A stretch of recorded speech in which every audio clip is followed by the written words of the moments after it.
So, on a very practical level, what does that really mean? Well, I actually say that very seldom is there a meeting of two minds. What are we always doing in life?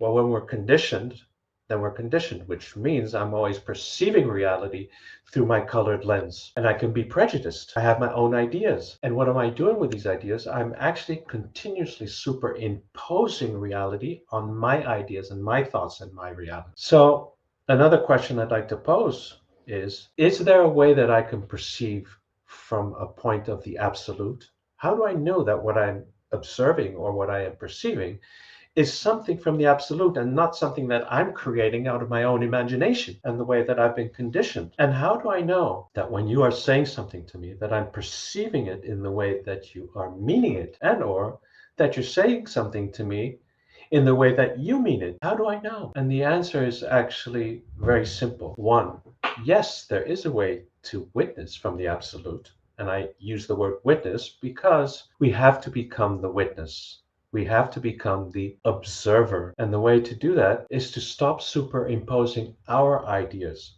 on reality. And what does that mean? Well, actually, to stop thinking or labeling anything at all of what you are perceiving in the outside world. Even in the Far Eastern culture, in shamanism, and many, many other ancient mystic schools, they are actually saying that the world outside of ourselves does not exist. In shamanism, we say the world is a dream. That doesn't mean that the world is not real. It just means that dreams are real. We are always dreaming everything into being, which is magnificent when you understand that I create my reality on the basis of my thoughts. So I have the choice to think whether I like somebody or not. But liking somebody or not liking him is very much dependent on the colored lens. Once you let go of this projection of all our own thoughts and ideas about reality, what happens is you start perceiving things that actually were never visible for you in the first place. As an example, I had a very good friend approached me on the street that I hadn't seen for a while, and she came with her new boyfriend. And he was being very nasty to her, and the way he was talking down to her was very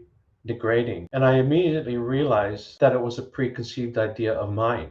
It was just the way I was perceiving it. And how do I know if it might not be just a pure projection of what I think relationships should be and the expectancy I have how men should treat women? So I realized that it was projection. And what I did was just say to myself, but no, I'm sure this man has a very gentle side of himself, and that he's very kind, and that he could be very graceful. And the instant I did that, it was just like magic.